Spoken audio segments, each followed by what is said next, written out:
Welcome back to Legacy Leaders. This is Juan. This is Ben Davis. This is Legacy Leaders, where excuses die and accountability takes over. If you come here looking for comfort, skip this episode. This is about looking in the mirror and being honest about what you see, because the mirror doesn't lie, and most people do. What feeling do you have about this topic? I mean, you said it right there, man. Leadership begins with self-leadership. You got to know yourself before you can lead anyone else. In order to know yourself, you got to do some reflection, and you got to really be honest with yourself. I think a lot of people make excuses based off of uncomfortable, and they don't want to be embarrassed, and they don't want to own their shit, so to speak. But it's a common thing with a lot of people, really, to be honest with you. So to take ownership and look yourself in the mirror and take accountability for good and bad, right? Like, you want to own the good and the bad. But great at something, hell yeah, pump yourself up, pat yourself on the back. But if you drop the ball on something, you got to be able to say, hey, I messed up, make some notes, adjust it. And we've talked about failure. Failure is what builds character. Failure is what defines who we become and who we are. Show me somebody that's always done everything right, and I'll show you somebody that has a weak character. Show me someone that's had trials and tribulations and failure after failure after failure. Those people are continually learning. So looking in the mirror can be one of the most powerful things you can do, is just owning your stuff and really just being truthful with yourself, telling yourself the truth and telling yourself the hard things. Yeah, people avoid the hard things. People avoid those hard conversations, which we already had an episode about that. People aren't willing to face the truth and understand, okay, where did I go wrong? But people are always going to blame other people for their mistakes, so they don't have to own up to it and never justify it, instead of stepping up and taking that loss and saying, you know what, this one's on me. But what can I do better to not make that happen? Through our careers, we faced it plenty of times. We've dealt with it. We learn from the losses and we come back even stronger and, work on it like Kobe, work on our perfection until the craft is right. But, first part is face it. Stop blaming your past or other people. It's time to say, I created this, I allowed this, and I stayed here too long. The mirror isn't your friend, it's your boss, it's violence. It's a reflect truth, not excuse. Facing is the first thing most people will never do. That's why people stay in the situations they're stuck in, and they'll never grow more, because they're not willing to face what they've been doing wrong, and they'll always blame other people just to justify their own mistakes. And, just with that, blaming other people, you're never going to come up, because nobody's going to ever have your back, because you're not willing to say, you know what, hey guys, this was on me. I made the mistake. It doesn't fall on you guys, but what can I do, or what can we do to make this execute on a higher level? Yeah, I read something the other day. It said your excuses are just, not your excuses, but your circumstances are data. That stuff's in the past, right? So they're not excuses. It's data. It's something that's been done. You can't change it. Every situation reveals something about your choices, not just your environment, not what you're in currently, right?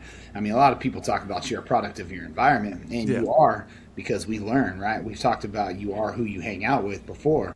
So yes, you can be a product of your environment, but you choosing to stay in that environment is also your choice, right? So if you don't like the environment, you don't like the person you're becoming or where you're at or where you're from or anything like that, move. We talked about switching jobs. We talked about getting new friends. We talked about switching churches. We talked about moving cities. So you're absolutely a product of your environment, but you still have the power of choice to look in the mirror and say, hey, I don't like what I'm looking back at. I need to make a change. Whether it's working out, you're like, man, I put on some weight. I got to get in the gym. Or whether it's you're unhappy at your job. Nobody wants to wake up every day and say, oh, I hate my job, I hate my job, I hate my job. You can make as much money as you want. You can learn a new skill, especially in this technology era. I mean, you can YouTube anything, right? You can get on and out, and, you know how to fix a truck? All right, cool. YouTube that for 30 minutes and then go out there with some tools and figure that shit out. Owning the mirror really starts with self-accountability, and that's for your past too. You got to own it. You got to wear it like a badge of armor.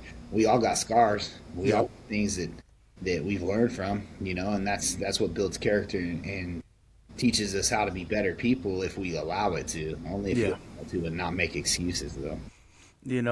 Facing it, like you just said, the past.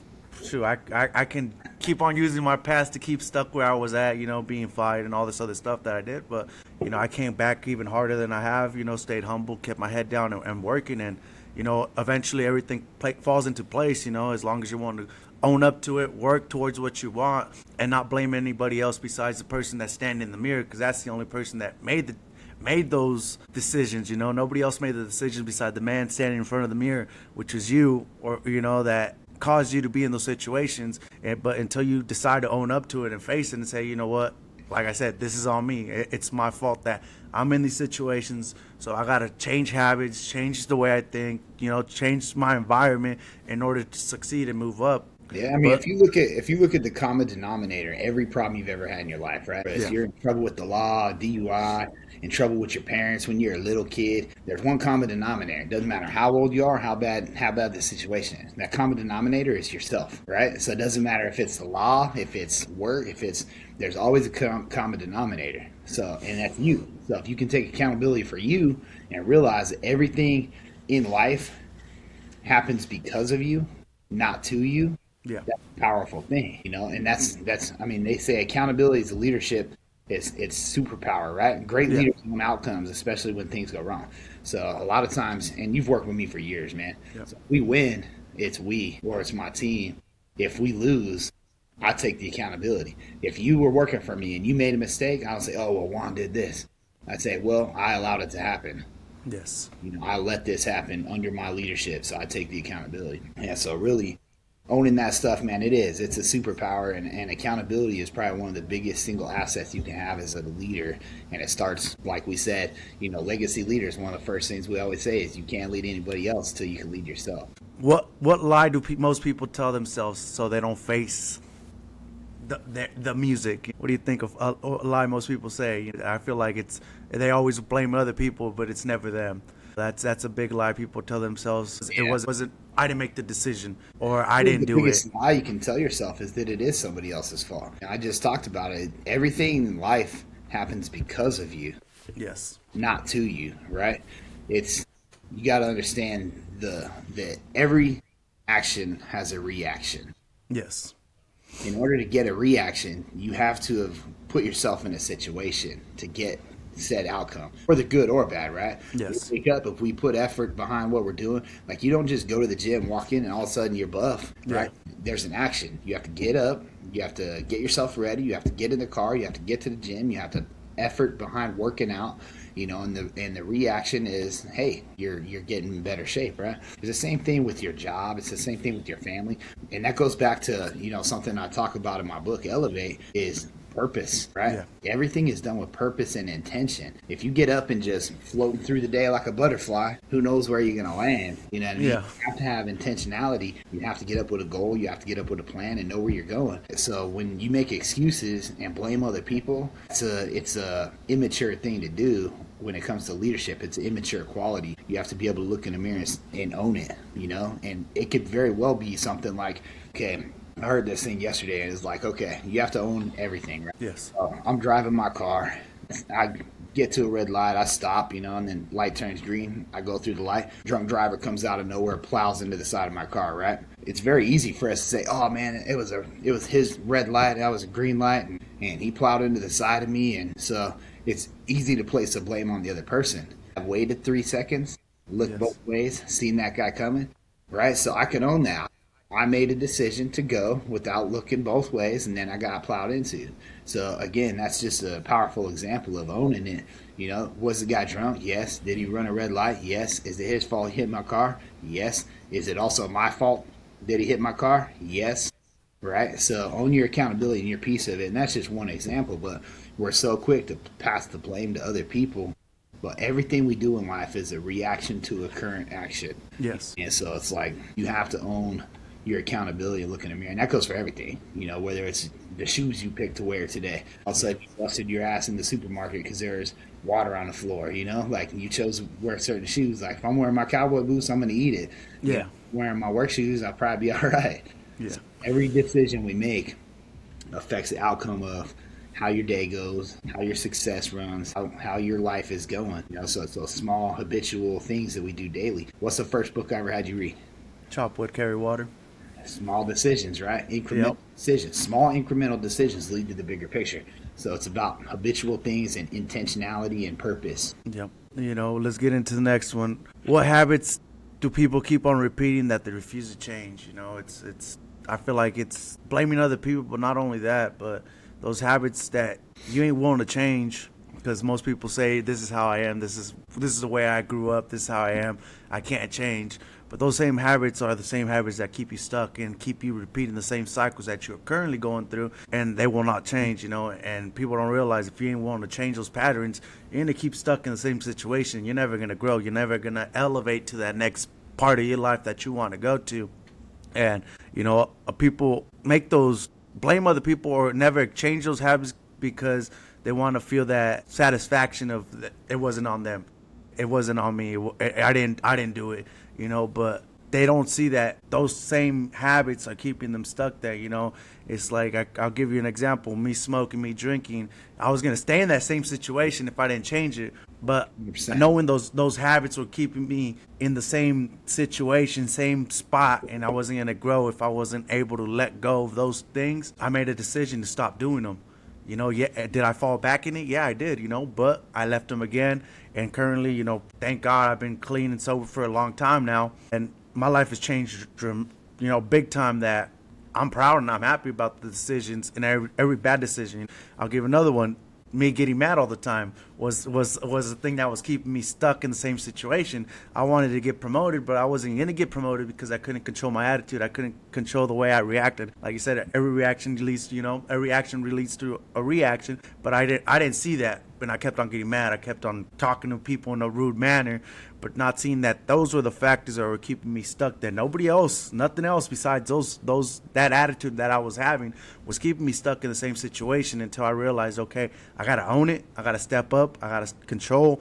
What was the phrase? It was a master the calmness, and that was the thing that kept on going through my head. And I would send you it, master the calmness, master the calmness, master the calmness. And now I can master the calmness. Nothing affects my attitude no more. I let it happen for a second. After a second, I keep on moving forward, and I'm like, okay. And the phrase you told me, there's 24 hours in a day. Am I going to let 10 seconds of a bad time define the rest of my day?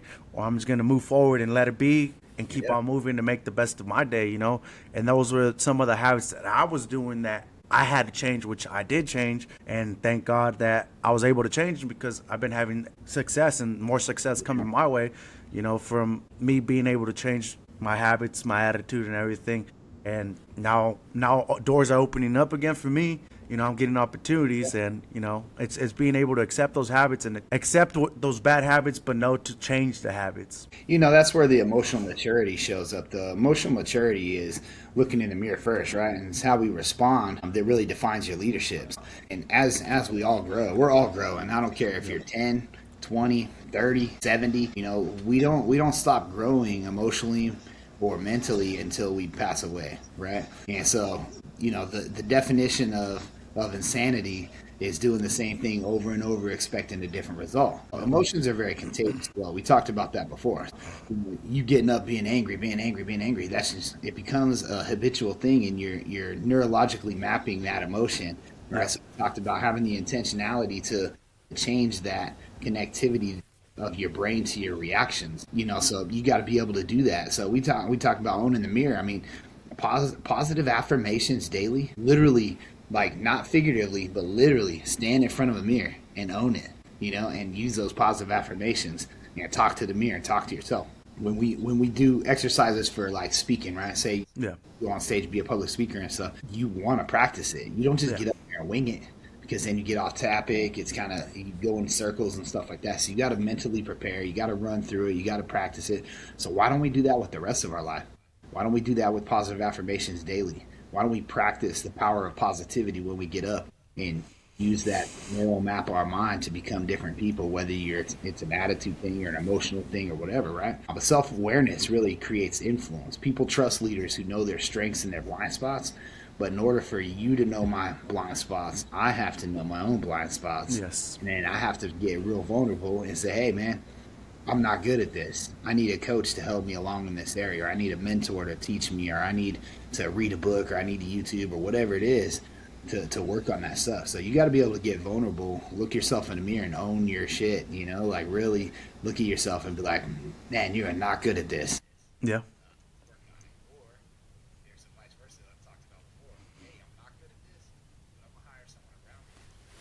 Correct.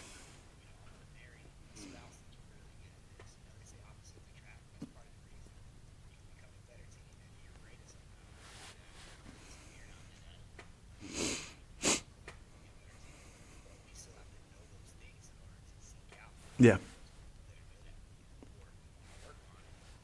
Got to seek out people that are mentors that can help us work on it, so we can make an intentional impact in our lives that's going to impact everybody else around us. You know, what part of life do people ignore hoping that it goes away? You know, people, those bad decisions, those bad habits, people ignore them and say, well, people ain't going to notice. But eventually, a lot of people, when you become that leader, when you become that top dog, everybody's looking at you, regardless of what you do, where you're at. People are always going to look at you, see if you're doing something wrong.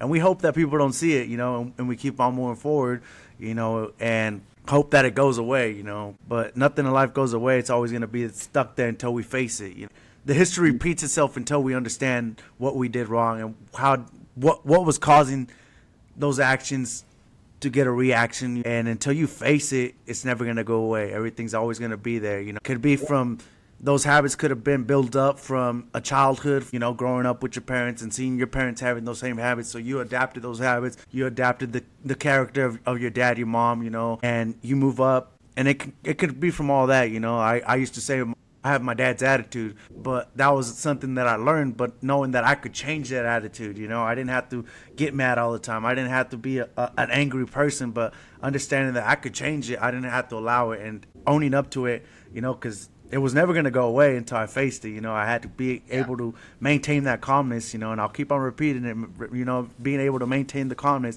and understanding that and owning up all the mistakes that I did have in my life, my career, owning up to it and knowing that it wasn't going to go away. I still have mistakes people, you know, bring up to me till this day, but that was the old Juan. It's not the new Juan. I understand. I accept it. I move forward. I owned it to say, you know what, I did make those mistakes. It happens, you know, but don't define me for those past mistakes, but define me for the person who I'm becoming today, you know. I mean, we all grow as people, right? I mean, owning your mistake really, anytime you own your mistakes, it models courage for other people to do the exact same thing. So, you know, you owning it gives other people the ability to be vulnerable and admit when they're wrong. So I think as a leader, we have to kind of show our teams that we're not perfect either. We're all learning. So as a leader, if I come to you and say, hey, Juan, I messed up, that takes the accountability on my side, and then that builds the pillar of trust from other people. You know, they're able to look at you and be like, yeah, I trust that guy. We're all humans. We all sin, we all make mistakes. None of us are going to die perfect, right? And I've said that in probably 10 episodes. I can't work with you if I can't trust you. Yeah. You know, now, even in my personal life, I raise my kids this way. You know, my kids know, like, just own your shit. Like, if you mess up, I want you to come to dad first, because I know you're not perfect, but I'm also going to be the one that helps you fix it or do whatever, right? And so to own your mistakes takes an accountability, but it also takes a lot of courage. It takes a lot of self-awareness. It takes a lot of emotion, because you have to feel that people are going to judge you. You have to feel that people are going to look at you, like you said, right? And at the end of the day, I don't care if people judge me for who I am. There's only one person that can judge me, right? And at the end of it, I'm going to go meet my maker, so I'm going to do the best I can. If people judge me, that's okay with me. You know, hopefully they see the good and the bad. It's not just, you know, he did this, he did that, he did this. You know, they should be able to look at everything as an accountability. I own everything. Like I said, if I'm doing great, I'm going to pat myself on the back. I already said that. You know, but if I'm doing shitty, I'm going to look in the mirror and I'm going to say, okay, Ben, pull your head out of your ass. Let's get to work. We need to fix X, Y, and Z. You know, it goes back to that one question that I ask every day. Am I better today than I was yesterday? Am I better today than I was yesterday? And if I can answer myself honestly and say, yes, I am, cool. It's a good day. It's a win. If I look in the mirror and I say, no, I did X, Y, and Z, that's my opportunity to change that right then and there. You know, change it for tomorrow. Don't wait 3 weeks. Oh, I'm going to start my diet on Monday. I'm going to do this next year. I'm going to wait till New Year's. Like, own it every single day. Look in the mirror, self-assess, journal. We talk about journaling. You know, that's where the accountability comes in. It becomes a habitual thing with self-awareness, and then it's done with purpose and intentionality instead of just floating through the day and hoping you become a better person tomorrow. Get coaches, get leaders, get people around you, get motivators, get mentors, get other people around you that have that similar thought process. And I think that's why you and I get along so well, is because you know what you've done in your past. You know where you were. You know where you were when I met you and where you're at now, and it's a exponential leap from where you used to be. So, you know, Ed Milet, I went to that thing down in last week. You know, one of the most powerful things I think Ed Milet said in his speech was that nobody is more qualified to teach you than who you used to be, right? Yep. He gives an example about his dad getting Yes. sober. His dad was trying to get sober. He tried over and over and over and over. And his dad was on his way to kill himself that night. And a guy stopped him from killing himself, right? And basically broke down the principles of AA. Like, hey, just one more day. The power of one more, right? Ed Milet's big on the power of one more. And that's kind of where it started.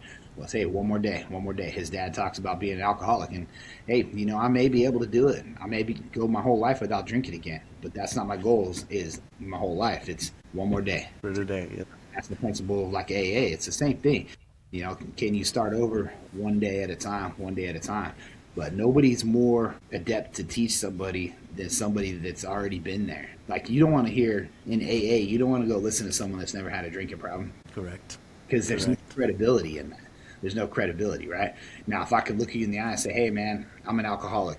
I'll take it one day at a time. This is what I did to change my life. Here's some practical tools that will help you. You could probably be like, oh, he's been there. It's relatable. The human relatability to that is going to be more of an impact than somebody that's never been through that.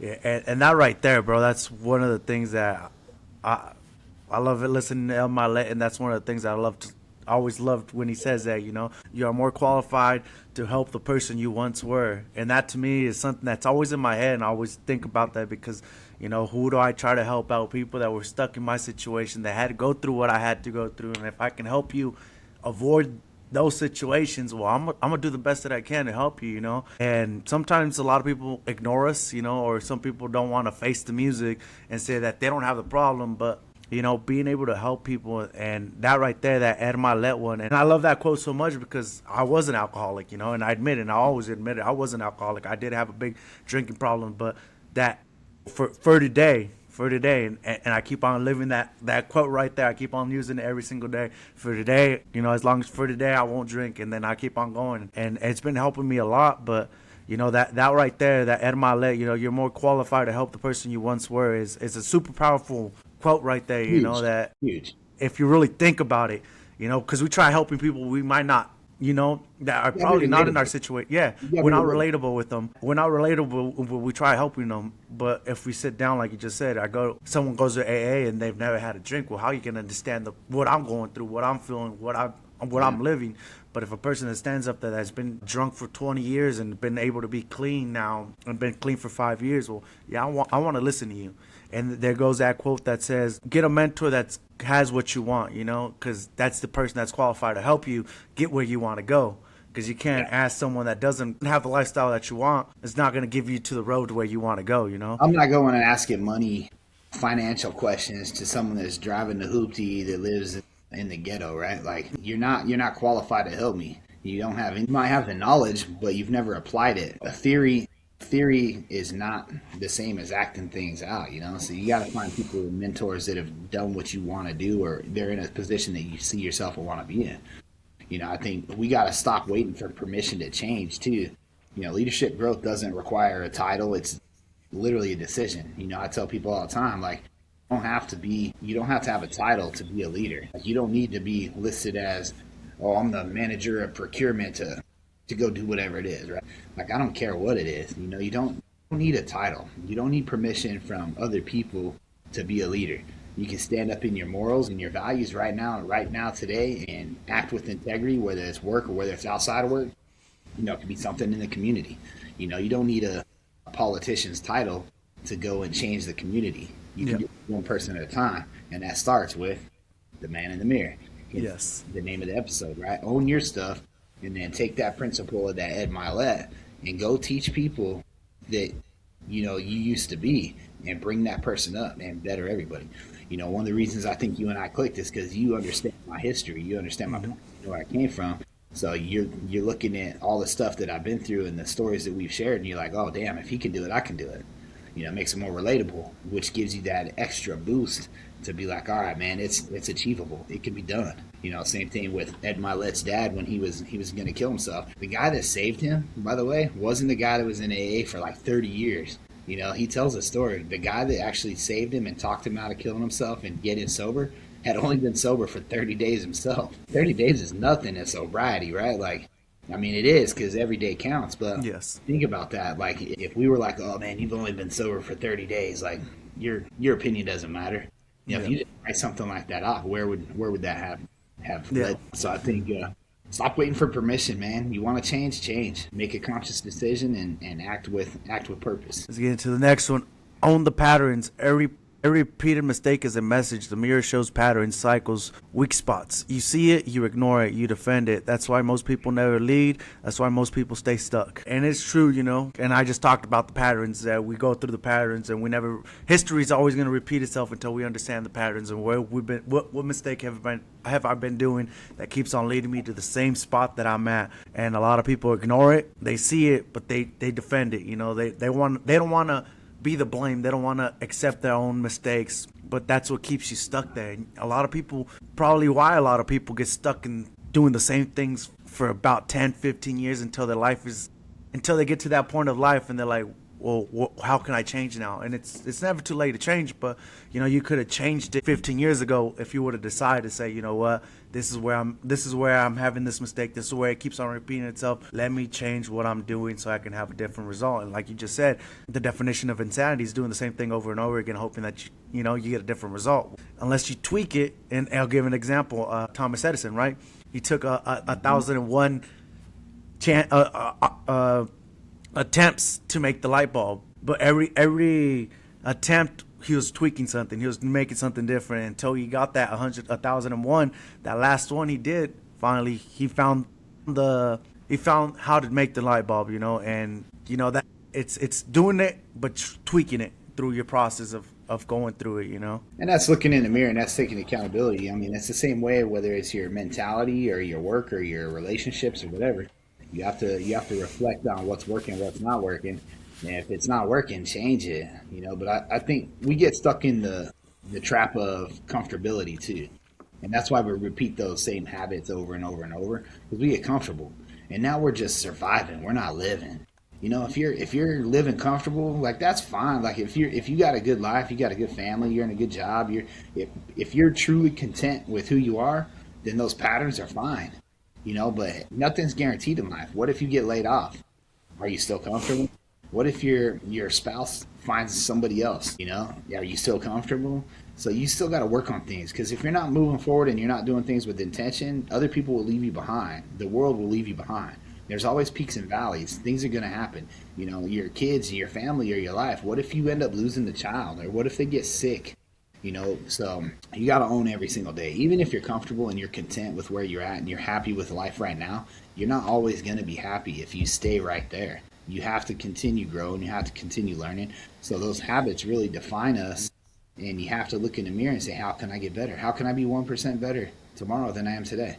Yeah. Because you're not getting better. Everybody else is getting better. So they're leaving you in the past anyways. Yes. So it comes down to that mirror. You have to face the mirror every single day. Yes. We get up, we brush our teeth every day. You're literally looking at a mirror. Have those conversations with yourself while you're going through your daily routine, and implement things that'll help you. Whether it's reading 15 pages a night, whether it's journaling for 10 minutes, whether it's really just do something productive, whether it's reading 10 pages in your Bible or going to church on Sunday or whatever it is. Like, find those little things that impact you huge down the road.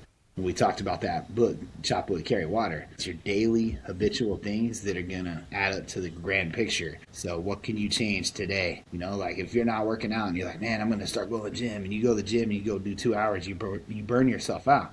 But if you're like, man, I got to start working out, you get up and you just do 10 push-ups today. All right, tomorrow I'm going to do 11, right? That starts to build on, and then you start to fall in love with that, and you're like, all right, now I'm going to go to the gym for an hour. Yes. I'm in a little better shape, and now I have the discipline, I have the motivation. I'm gonna go knock this out.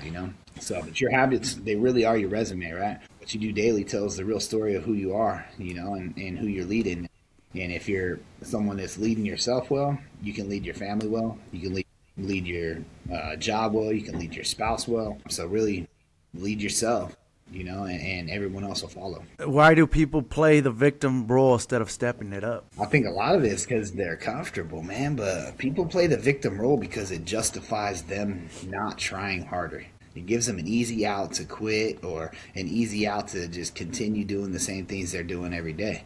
They play the victim because it's easier to blame you for succeeding than it is to own my shit and look in the mirror and say, hey, I need to change this. I need to do X, Y, and Z. It's resistance. It's like when you're lifting weights, man, there's going to be that resistance of the weight, right? You don't get stronger without more weight. So you don't become a better person without more resistance. Yeah. You don't just wake up and build character. You don't just, it's not a video game where I can just add attributes or character. Right? Yeah. You have to go through those things. And those trials and tribulations, or even the good stuff, it adds to who you are and it builds that character. So people are so quick to point fingers at other people. That was my job and I want it, or oh, that was my girl and someone took her. They're so quick to point the finger at other people instead of looking in the mirror and be like, okay, well, I allowed it to happen because I didn't work on myself. I allowed it to happen because I didn't step up in this area or that area. I didn't meet the metrics, or maybe they stayed the same, but everybody else got better, like I just said. Yep. So if you're just kind of coasting, people are gonna run by you. You watch a NASCAR race, the lead driver doesn't just slow down. They don't just coast, right? They keep on going. They gotta keep on trying because they know the car behind them is trying to pass them. So if you're out in front right now, great. Keep your lead, but keep your foot on the gas. You see like little league sports and things of that nature, right? Like we're trying to teach sportsmanship and everything like that. And so when you're up by 3 touchdowns, you might, put the second string in there, stuff like that. That's not how life works. Like I'm gonna keep my first string and I'm gonna go up by 15 touchdowns. I don't care. Like you want to be better, be better. When I play sports or something with my kids, like I don't let my kids win anything. I'm going to tell you that right now. You can ask any of my kids, ask them. Like, I'm a competitive ass person. I don't care if my kids are, my youngest is 9 now, and I don't let Madison win anything. She got to beat me, man. And that's that. So if I ain't going to let my girl win, I ain't going to let you win. I ain't going to let somebody else down the street win. Like, I don't care. And we've talked about it before. Like, if you want to race, let's go. But I guarantee I'm going to win because you don't know where we're going yet. Yeah. So lay those foundational things, lay out those steps, lay out the goals, lay out the actions, and stop blaming other people. Own your shit, man. If someone's beating you in one situation, go figure out what the hell they're doing, and chase them, right? Every story has a villain. We talked about that before. Like, figure out what that person's doing. If you want it, go get it, and a lot of people's mentality starts playing that blame game, and that shit's lazy. Yep. It's just laziness, man. They don't want to try harder. They don't want to change because they're comfortable. They don't want to switch up their routine. They don't want to do anything different. But if someone's passing you up in life, whether it's a job, whether it's a sport, whether it's a relationship, get your ass up. You better get to work or you can be left behind. So you got to continually grow. And a lot of people get stuck in that comfortability, like I said, and they use it as a lazy excuse. Yeah, I feel like a lot of people play that victim mentality because they want to feel justified or they want people's sympathy, Oh, it's okay. It's going to be yours, and get that comfort from other people. But in reality, you know where you're failing. You know what you're not doing, and you know what you got to do in order to get what you want, But a lot of people want to play that victim mentality. That's mine. That's mine. Nothing in life is guaranteed until you have it, And when you do have it, you got to put in even more work to keep it, it's like any sport, all those first string people, they got to practice every single day, work hard, because as soon as they stop putting that gas on the pedal, the second string is going to make a play and keep on doing things, and he's going to become the first string, and now you become the second string. So you got to keep on going, and you got to keep on putting the practice in, you got to keep on putting the work in every single day, and keep on owning it. Good example of that is Sam Darnold, quarterback for the Seahawks right now, right? Yeah. That dude was riding the bench for the 49ers a couple years ago, went to the Jets, went to Minnesota. He was trying to get to be the number 1 quarterback. He goes from riding the bench to finally getting a shot, and then they trade him away and stuff like that. You think that guy just gave up? He didn't stop working. Now he's taking his team to the Super Bowl as the number 1 quarterback, right? He's a string quarterback. So if that guy just said, oh, man, Brock Purdy's better than me, and he just gave up, he wouldn't have been whipping his ass 2 weeks ago, and going to the Super Bowl. You look at, that's just an example recently in the sports realm, but it's like that in business too. It's like that relationship too. Like my goal, man, for my relationship is with my spouse is I have to work on that, right? Like I have to make Annie happy. Yeah. So, and that's my goal. I can't just be like, I expect the laundry done and the house clean. And by the way, you got the kids. Oh, and you got to work too, because these days it's a joint income. You can't just have dad stay at work and mom stay at home. Like she's doing more than I am, I guarantee it. So do I want to lose that? Absolutely not. So I have to make an impact. I got to show my ass up. I got to try and help clean the house. I got to take the kids to do stuff. I got to send her flowers just for the hell of it. Like do things that let your spouse know you see them, and let them know that you still care and you're still chasing them. Just because you have them doesn't mean that courting stops. It doesn't mean that I can just roll over and stop trying. It's the same thing at work, right? Like if you are in a position or you're trying to get a higher position, you have to make yourself the obvious choice. And by making yourself the obvious choice, you have to show the hell up. Darnold didn't just get traded from the Vikings and like, oh, I'm here, guys. All right, I'm the number one quarterback. Like, no, he studied film. He went out. He worked. He had to put the effort behind it. It's the same thing for us in our careers. And I think, I've told you this probably 100 times, but comparison is the thief of all joy. Yes. If I'm always looking in your yard to see if it's greener, yeah, mine's brown because I ain't watering my own grass. So instead of blaming other people, get your ass up and work on yourself. What you do today doesn't matter to me. If I'm working on me and I'm getting better, then I'm going to pass you. And I'm going to chop wood, carry water. I'm going to work on those small incremental things to make myself that obvious choice. Yeah, and I use that one now a lot. I tell everybody comparison's the thief of all joy. Quoted by Ben Davis.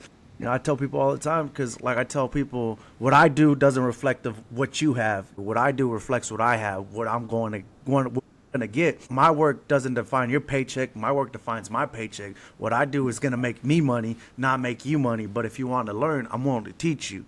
But are you open to learning? Or are you going to take that comparison, or you're going to take that mentality and say, no, I don't want to learn from him. But if a person has success, and I see him, you just said it, people have success, they're making things happen. Well, I'm going to go over there and ask him, like, hey, man, what are you doing? What have you learned? What can you teach me so I can get to, at one point, I can get to where you're at? And stop comparing, because a lot of people always want to compare, but we all have our own talents. We all have our own abilities to do things differently, and sometimes better than other people. But that other person probably is better at something else than I am. But we can, even it out, learn from each other, and see how we can both get better and grow. And that's the thing, competition is real. We do have to compete, but there's certain points where we can sit down and say, hey, man, what are you doing that's working for you? And this is what I'm doing that's working for me. Well, let's learn from each other and let's help each other grow and elevate to that next level. But if you keep on comparing, you're going to be stuck in the same situation. Yeah, I read two things the other day that on this topic, right? One is blame keeps you stuck and ownership sets you free. What that means is responsibility gives you control, right? Excuses take it away. If you own that, you control the outcome of that. If you blame other people, they now control that situation. So if that's someone that's passing you up for their promotability, let's say, that person's in control now. You just shifted the control from you to them. So if you take accountability, the ball's in your court and you're like, okay, that's my position. You're going to go take that shit by the horns and you're going to go get after it and be like, here's what I got to do to get that position, instead of just giving the control to somebody else. And the second thing I read was the mirror reveals integrity gaps. So alignment between what you say and what you do is non-negotiable. So I can say I'm going to do something all day. I'm like, man, I'm going to go to the gym today. I'm going to go to the gym today. If I don't go to the gym, I'm not going to get stronger, right? So your actions have to match your words. So, that mirror really reveals the integrity gaps by having that conversation with yourself and looking in the mirror and saying, okay, here's what I'm going to do, but now I got to go do it. It's great to have a goal. It's great to have a dream. But if you don't implement those small steps to go get it, it doesn't matter. It's a wish. Then it's not a goal. It's a wish, right? You're blowing out a birthday candle and you just... in the dark, right? You're like, oh man, I really wish that I get this. It's not a wish. If you got something in mind that you want to change or you want to go after or you want to achieve, it has to be an intentional thing, and you got to put it on paper. You got to work on those little things, and then you got to go get that shit. It's non-negotiable. You can't just sit back and hope that it comes to you. It's not a Powerball ticket. Yeah. Let's get into the next one. Own it or repeat it. The mirror is not a place for comfort. It's a place for decisions. You either change or repeat. There is no neutral. Leadership is made in the reflections. Talkers avoid it. Leaders act on it. You just talked about it right now. Owning it, being able to own it, man up to it, and take that decision and go with it. Some are going to be some are going to be bad decisions, but you learn from it, and some of them are going to be good decisions, but you also learn from it. And being able to accept that and say, what, own it. If you don't own it, it's going to keep on repeating itself, and we talked about it throughout all our episodes that we've made plenty of mistakes working together, but we learned from everything, full throttle, having the line out the door, all these things that we learned from, but we learned not to do it again, or somehow tweak it to do better. Example, every holiday, what did we do? Our goal was to always beat our last sales or Currently you're at the store we always try to beat. But, we were always trying to beat that store, and we were always trying to figure out how to be number one, Okay, that we figured out. We made a mistake here, but next holiday we tweaked it, and we kept on adapting and making things better so we could make those sales and increase the amount and keep on growing. But we owned it. We always owned it. That's one thing me and you have. We always own our mistakes, and we always move forward from it. But we don't let those mistakes define who we are. We just keep on getting better, and we get the results that we want. Yeah, it's something I talked about in another episode too, is like your leadership ceiling, right? That's a John Maxwell thing. We all have a ceiling. So the team's not going to buy in any higher than my personal ceiling. I can only take you up to where I'm at. I can't take you above that, right? So the personal standards really set an organizational culture, and teams rarely rise above the leader's private standards. So, integrity, we talk about integrity is doing the right thing when no one's looking. If my standard is different when you're in the room than when you're not in the room, that's a problem, right? So integrity kind of sets that, and it holds ourselves accountable. Integrity is being able to look yourself in the mirror and be like, oh man, I effed up, and own it and get after it, right? A non-integrous person will look in the mirror and blame other people because they can't see it for what it is. And then it goes back to that blame game again. So, you got to set your standards high, and your standards and your leadership continues to rise the more you work on yourself. This isn't something that's like you just wake up tomorrow and be like, all right, I'm going to own it. It's an intentional thing you have to work on. You have to get vulnerable with yourself, number one, and then get vulnerable with other people. But that's what creates that people connectivity. In order to be a great leader. You own it, and then that builds that pillar of trust like we talked about before, and it really gets people to understand, like, hey, Ben's not perfect, but he does a good job of owning that shit. When he messes up, he's like, ooh, messed that up. And that's something I'm still working on, man. Like, you talk to my boss, you talk to anybody that knows me that works above me, and they're gonna tell you the same thing. Like, they'll come down and say, oh, hey, this and that, and give me examples, and my first reaction is, oh, well, we're working on labor is a big Achilles, like, in the industry. I like to take care of my people, I like to set myself up. That's an excuse. Even right there, what I just said, that's an excuse, right?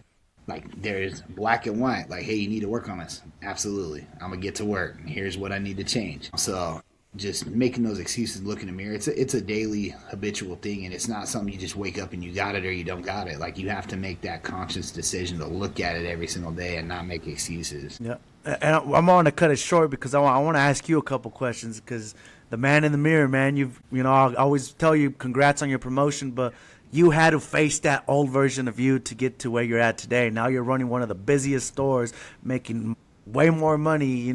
What did you have to own up to get to where you're at right now, bro? I think you got to own a lot of different things. And it starts on a daily basis, like I said. It starts with my habits. It starts with getting comfortable. I fall in the trap just like anyone else, man. I get comfortable. Like, I was in a good spot. Where I'm coming from to where I'm at now, I was comfortable. My kids had a great school. The house was nice. The relationship is great. But we got to stop setting a ceiling for ourselves. And that's what I got to own, is that my God-given potential is greater than what I see myself. And I have to lean into that. And so a lot of people are like, oh my God, you're going from Colorado to California? Why would you move there? It's so expensive. Because that's God's plan for me. Mm-hmm. If it's on the table, that means he's pushing me in that direction. So I moved from Colorado to California, and I elevated my family. I elevated my career. I elevated myself. I elevated my leadership. I learned from different mentors and picked up different tricks and habits and things of that nature. So when I got this recent promotion, what's going on, it was one of those, it was a fast decision. He called me and said, hey, you want it? So instead of me owning it and saying, oh, let me think about it, let me go talk to the wife and do the research, and I didn't do that, man. The door wouldn't open if God wasn't pushing me to my God-given potential, right? So I need to lean into that and stop being afraid, stop being scared. That's another thing that holds people back. They're afraid to change. They get comfortable. They're afraid to roll the dice, man. And a lot of people say bet on yourself, right? I did just that. I bet on myself. But higher than that, I bet on my higher power. I bet on my God that pushed me in that direction. If that's an opportunity that's on the table, I felt like I was called to that, and I felt like I was pushed to that. And really, that's the accountability that I've been recently switching from me owning everything, because I can't control everything. You control the outcome of certain things. I can definitely put effort behind it. Like, I can do X, Y, and Z, work harder, and I can set my goals, But a lot of times that divine intervention has nothing to do with your personal goals, but it aligns with it, right? We talked about manifestation. We Yep. talked about meditation. We talked about working on your mind. So I think you don't get what you don't ask for, and that includes spiritually. And that's kind of where I'm at right now, man. I'm working on, it's bigger than me. Yeah. It's bigger than my family. It's bigger than this company, even though the company is great and it's done amazing things to take care of me, but it's bigger than that. It's using my platform almost as a sermon to be able to reach other people and teach other people. You asked me before, and we've talked about this on previous episodes, what's your goal? What do you want to be known for? And the legacy for Ben Davis is not, hey, he's a great manager. It's how many lives can I impact? How many people can I change their lives? And this gives me the ability to do it on a higher scale, not just people-wise, but monetarily. I'm a new city, right? Like, I've already laid roots where I was coming from. I've already impacted a bunch of lives. And before that, coming from Colorado, I've already impacted a bunch of lives. So my network of people is getting a lot bigger. So me making this move gives me a whole new area and new people to learn who Ben Davis is and what my legacy is and how I want to impact the world. That's with the man in the mirror. That's the whole purpose of this, right? Yeah. So I got to own it, be a better me. And then that's got to translate to how many other people can I impact on a daily basis through my leadership and coaching and mentorship. Yeah, I wanted to ask you that question. Like I said, you got that promotion, and we talked about it, bro. Like you said, you were manifesting. We were talking about it. What if it happened, and it ended up happening. And it was a quick decision. You got moved up, and a lot of people were sad, but I'm like, oh yeah, all happy, proud. I'm like, damn, my homies really came up on it. And like I said, it's only bigger things coming. I'm like, it's a good opportunity for me too. Why? Because he's gonna learn, and he's gonna bring that knowledge towards me, and I'm gonna keep on picking his brain and learning new things and adapting to where I'm at, and keep on growing putting my name out there again, and just keep on growing, but owning that man in the mirror, like I said, you were able to own it, 6, 7 years over here.